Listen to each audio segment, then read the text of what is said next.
Hello, my name is Justin. I am the host of Beekeeping with Disabilities and More, co hosted by Jonathan Bennett, where we tell you about disabilities, overcoming disabilities, and being successful beekeepers. Where we interview those that have already overcome disabilities and have become successful. Remember, be limitless. Here at Beekeeping with Disabilities and More, we believe that it is important to take a look into the history of beekeeping in order to understand where we are today. Today we will be talking about Francois Hubert. Born July 2nd, 1750, he was a Swiss entomologist who specialized in honeybees. His pioneering work was recognized all across Europe and based on observation with the help of two assistants due to his blindness. He had to rely on others to help further his research, in which he hoped to verify honeybee facts and fill in the missing information. His helpers were his wife and his servant, Francois Bernens. In his research, he discovered that the queen bee did not mate in the hive, but mated with drones in the air instead. He further went on to give detailed accounts about how the timing of mating was important to the success of the hive. He verified research that bees are also able to convert eggs into queens by the use of royal jelly, and that worker bees can lay eggs as well. He proved that the antenna of the honeybee is used to communicate.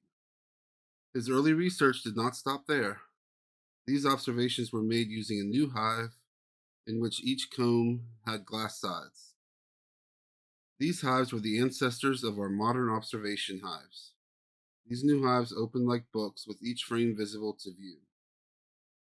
This allowed the team to observe the bees and follow them around. The discoveries would not have been possible without the skills and bravery of his servant friend, Francois Bernens, who was fully committed to discovering the truth. The results of these observations were published in an international publication whose title translated to New Observations on Bees in Geneva 1792. The 800-page volume was made from a group of letters that Francois had sent to Charles Bonnet, who happened to be his uncle. It was soon translated into English and then into German. It was well received by the scientific community, not just because of the discoveries, but also because he had overcome such a disability to make a giant stand in a big field. This is just a quick overview of Francois Hubert. You can research more on him if you are interested in his story, his observations, and his publications.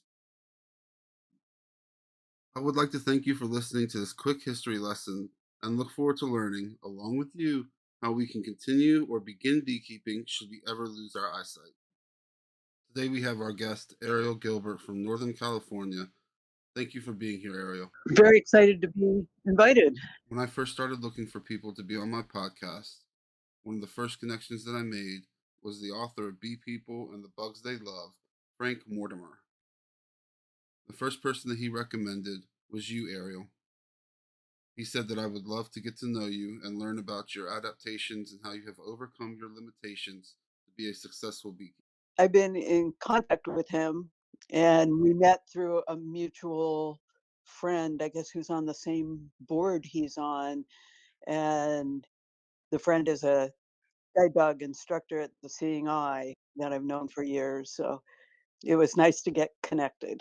When I first started to look you up before I contacted you, I saw an article on KQED October 2019, which talked about your history in beekeeping. Yes. The article went into your history and your background in beekeeping, as well as how you use sound now instead of vision to keep bees. The senses I have left and focus on the information I can get from those. Using your heightened senses is a great way to adapt. The first question that we have is, how long have you been a beekeeper? Well, I'm going to be revealing my age, which is fine with me. I started beekeeping in 1971. So uh, total, it's a little over 50 years with a little gap in there because in 71, I was a junior in high school and I was sighted. And I was sighted until I was 34, which is when I lost my sight. And at that point, I rehomed my 10 hives that I had and thought that beekeeping was not something I could do anymore. At the same time, I was also thinking, I can't do photography anymore. I can't do bird watching, all the things that I thought were sight related. And, over time and learning how to approach things different in a different way to come to this same conclusion that um, I'd been able to regain some of the things in my life that I thought weren't available anymore. I've returned to bird watching a few years after I lost my sight when I recognized that, oh, yeah, birds make sounds and those are that's something I can identify. And lots of times sighted people, the birds are up in a canopy and you can't see them anyway. And if I can, if I learn bird songs, I can identify birds. And I can use photography, with I can do photography again and still enjoy photography, um, using my iPhone that gives me feedback about what's on the screen and what I'm taking a picture of, and enjoy hearing from other people what I see in the photographs. But it took me a little while to return to beekeeping because I wasn't completely convinced that it was something I could do independently. Were you not convinced that you could stick your hand into a box of bees with stingers and be comfortable with them? Well, even more than that, I was concerned about being able to visually assess what's going on inside the hive and make decisions about, you know, space and, what's happening in the hive. And it's been about 7, 8 years ago. A friend of mine who is keeping bees just south of where I live is out in California. And she wanted to put one of her hives on our property, and I thought, "Wow, this is ideal. I get to have bees or in my environment, and she would be taking care of the hive." And she backed out after a few months. She said, I lost a hive. I don't have enough hives, to be able to move one." So I realized at that moment I was really crushed because I'd always kept an interest in bees and read a lot and loved talking to beekeepers. During that time, I wasn't keeping bees anymore, and realized that I was super disappointed when I wasn't going to have bees on my property.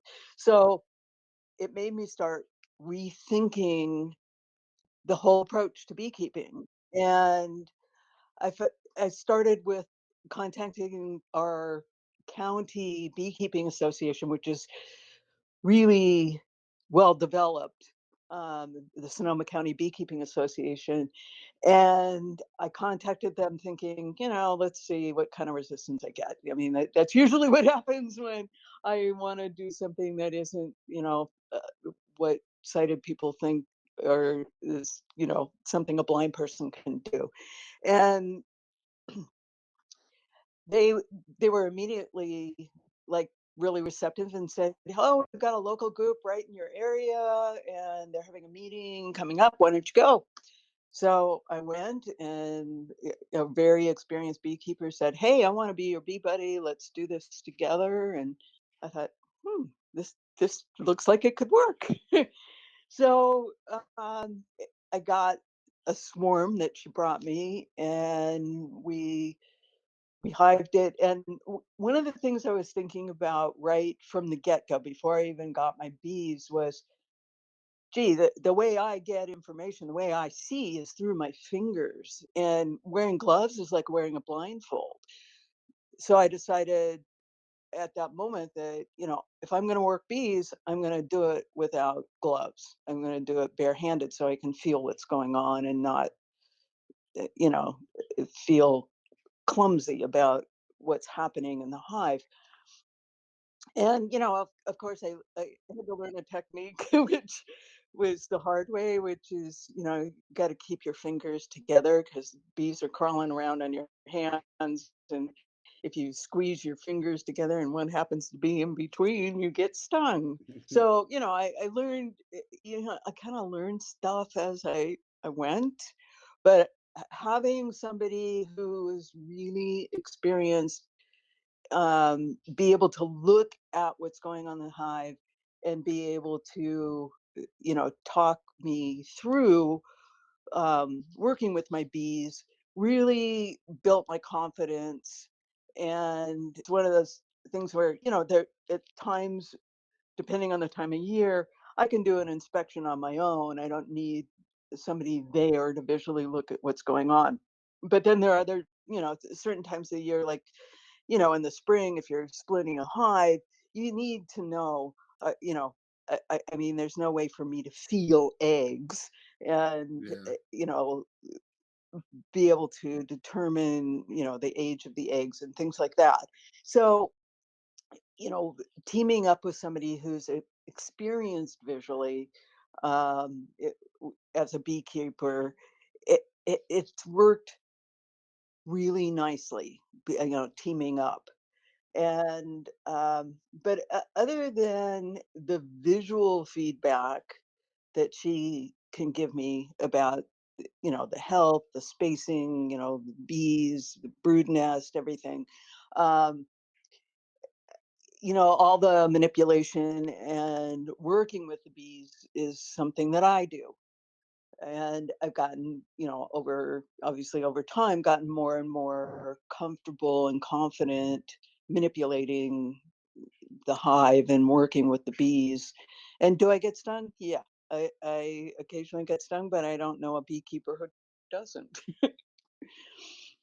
But over time, I've also, I use sound a lot. Like when I'm in the hive, I use sound to know, okay, I've been in the hive a little too long. They're getting kind of loud and they're giving me the feedback that, they're about done with what I'm doing here. um, and smell is important. I have a good sense of smell. So there's a lot of information you can get from the hive by the smell, whether, there's something going wrong in the hive, the smell will change. Is there mold? Is there a fungal disease or infection going on? Those are things you can smell. There's also the fun part of the taste, which is the honey. That's always been a good, a benefit of working with bees. Um, I haven't created any major just solely blind techniques that are different than what sighted people are doing, except being extremely organized. So if I know I'm going to my hive, anything I potentially think I might need, I have it at my fingertips and I have it organized so that I'm not trying to open up the hive and then have to go running back and forth and move slowly and, expose the bees any longer than I need to. And one thing I do use with sound is a lavalier microphone, one of those little lapel microphones that I hook up to my iPhone. And I put the lavalier microphone because they're designed for sound close rather than sound coming from a distance.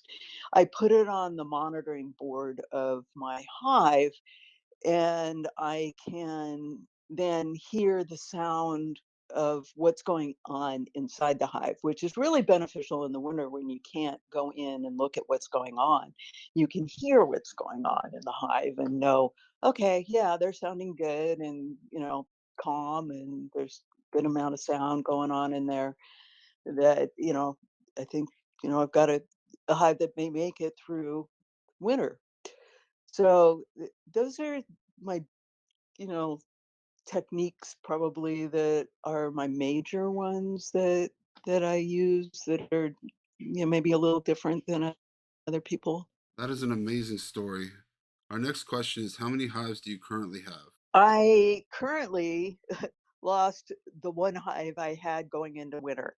I usually like to have 3 hives at one time, and the last few years in Northern California have been really rough on the bee population with, the fires we've had, tons of snow, and drought.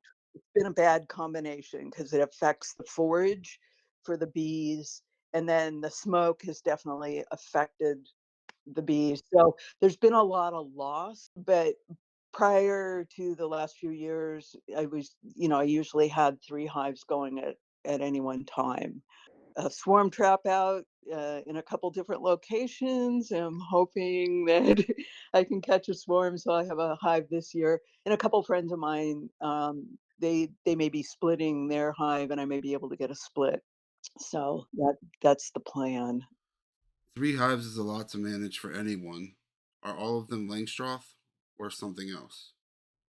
I'm using Langstroth. I'm using mediums, and then where the brood nest is, I use double deeps so that I don't have to have the brood nest split between multiple levels. It's all in one area. And then on top of that, I've got, regular medium frames.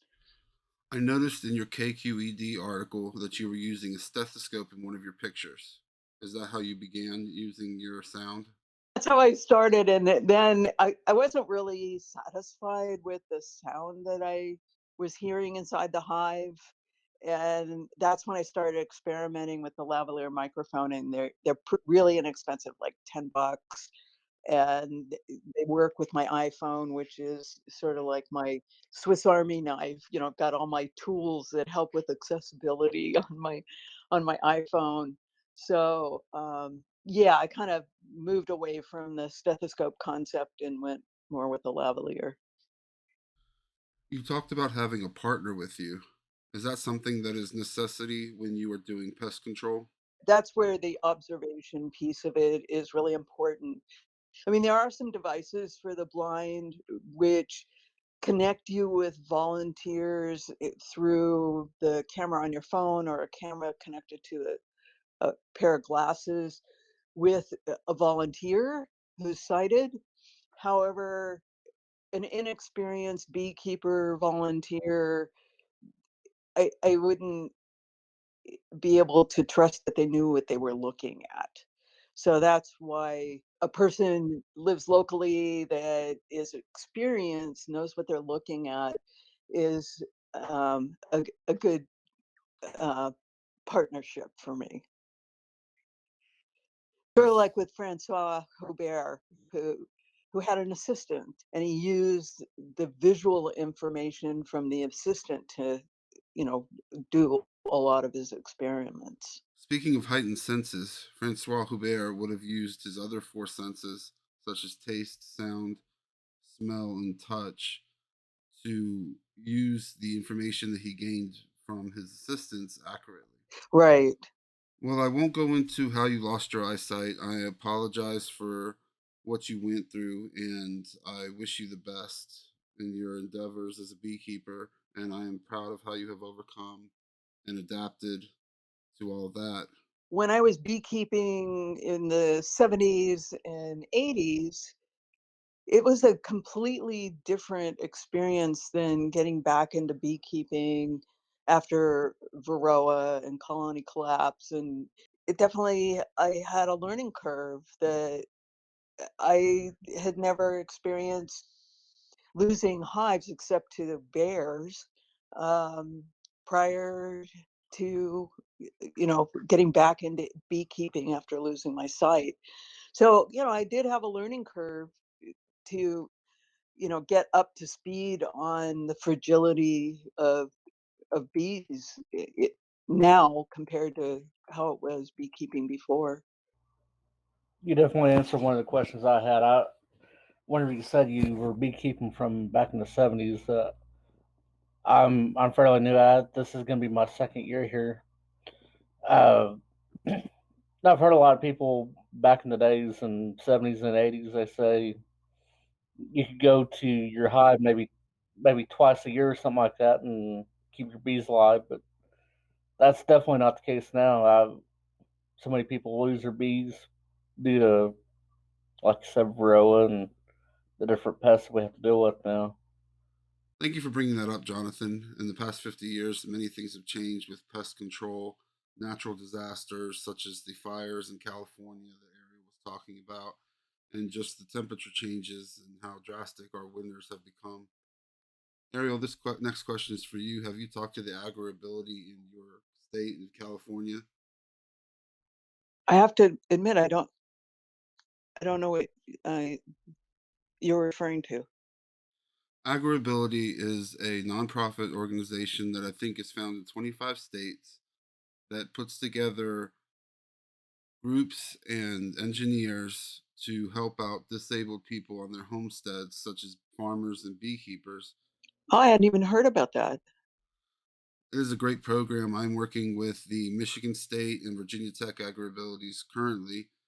And what they do is they send an engineer out to your farm or your homestead that assesses your disabilities and comes up with adaptive hardware or ideas on how they can help you continue to be successful. What they do is they either find a state funded program that will help support you in getting your equipment, or they will design and build and fabricate it themselves. Wow, what a great program. Well, we will have to check to see if California has one and if we can hook you up with it. Our next question is, do you have any tips or tricks for those with disabilities that are looking to get started into beekeeping?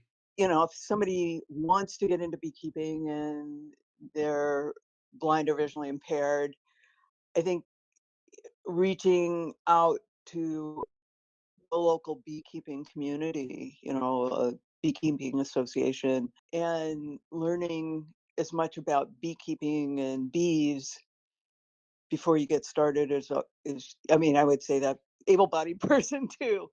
Don't get into beekeeping until you've, you know, got a little bit of knowledge and experience behind you. But, for me, I was really impressed with our Sonoma County Beekeeping Association, how inclusive they were. And a lot of people didn't seem too surprised knowing that about Francois Hubert.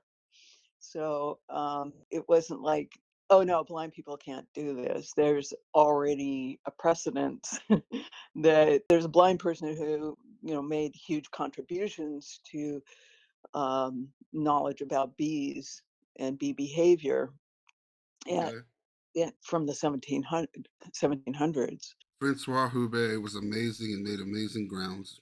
I was listening to a podcast, a beekeeping podcast the other night about abnormal cell sizes, and that Francois Hubert was actually the first one to point it out, that there are some five-sided cells and seven-sided cells, and how sometimes with space they have to construct odd size cells, and he was the first one to observe that.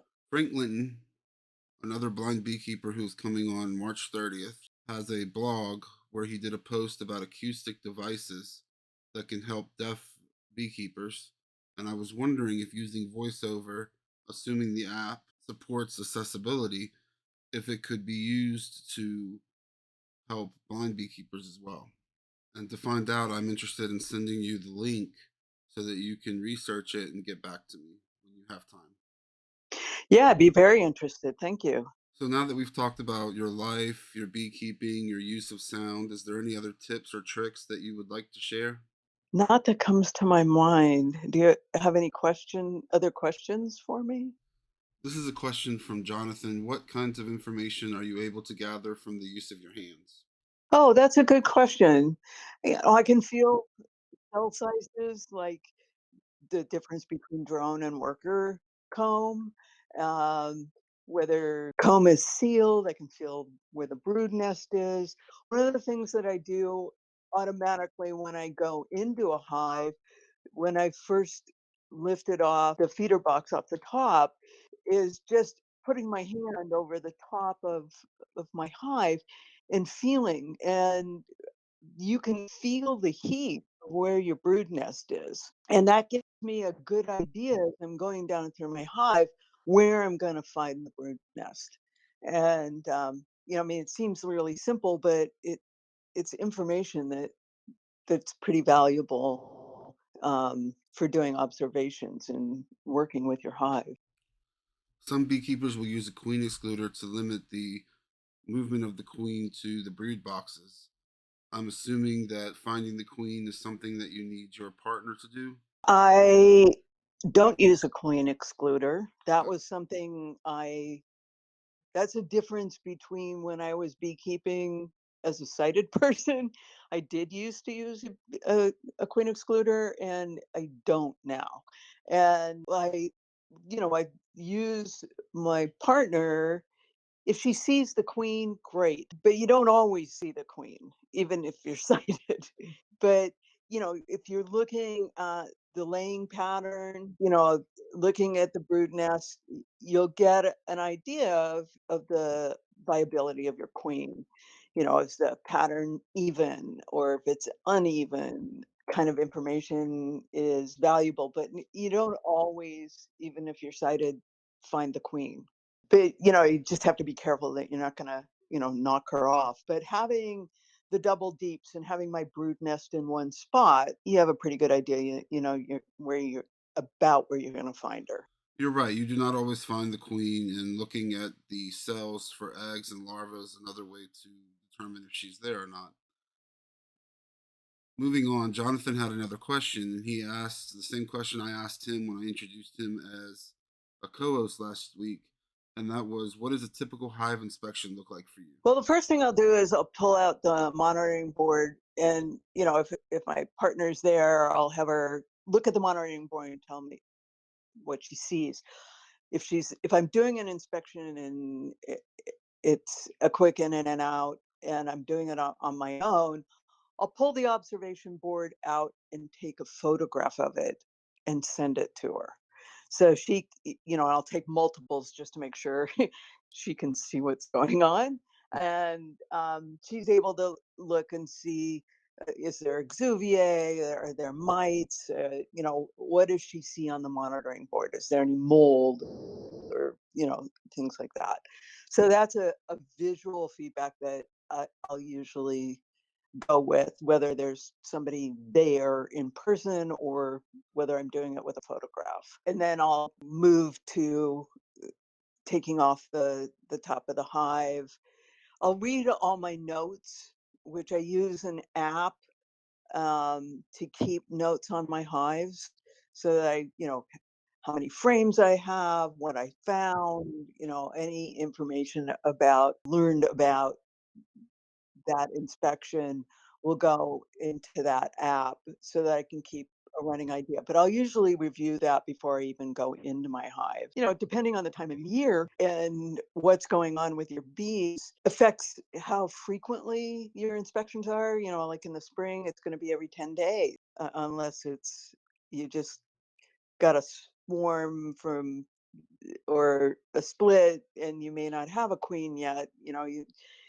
Depending on the situation. But generally in the spring it's every 10 days. And then at least on the West Coast, because we're very dry, we don't get any rain in the summer. By August, then we're concerned about robbing. So, we'll do inspection, but much less frequently. And then we usually get a little bit of rain in the beginning of like September, October, and more forage happens then. So we got a little flourish of forage, and then do inspections, and then usually by the middle to the end of October, I'm setting up my hive to go into winter. Yeah. So, making sure I've got enough honey for that hive and that they're set up, make it through the winter. I don't know. Did I answer your question? Yes, you answered it beautifully. Thank you so much for telling us about your typical hive inspections and your seasonal changes and the steps you take to overwinter your bees. One question during the talk that Jonathan had that we were unable to answer because Ariel Gilbert did not have her phone on her was, what application did she use? And she replied after the interview that she used the B Plus app to keep track of her beekeeping. Ariel had this to say about the accessibility of the app for blind and vision impaired beekeepers. Accessible. Some of the ones I've tried were not. The buttons weren't labeled, so VoiceOver didn't read them, but the one I'm using worked really well. Well, thank you so much for sharing that app B Plus with us for sighted and non sighted beekeepers to use with VoiceOver. I believe that is all that we have today. Is there anything else that you can think of, Jonathan? I don't believe so. I appreciate you coming on and appreciate you having me again this evening, Justin. Uh, we had Castle Hives with us this evening. I don't know how many others we had, but anybody else out there listening, I encourage you to go listen to the stream team here shortly after we get done here. They go live at 7 p.m. Central, I believe. Yes, it is important to support the stream team and other streamers just like us. Well, Ariel, it was a joy to have you. Thank you so much. We hope you have a blessed beekeeping season coming up. Thanks for inviting me. Again, thank you for being here. I know a couple blind people that could be interested in beekeeping and now know that they can be successful through your instruction. I know someone who has recently lost their eyesight who was a sighted beekeeper and now will be able to continue beekeeping thanks to you. One more time, I can't say it enough. Thank you for being here and have a great night, Ariel. You're welcome. Thanks for talking to me. Bye. Bye. Well, everyone, thank you for listening. This has been Justin Ruger. We had Jonathan Bennett, a co host, and Ariel Gilbert, our guest, talking about beekeeping while blind. Be different, be limitless, and keep on beekeeping.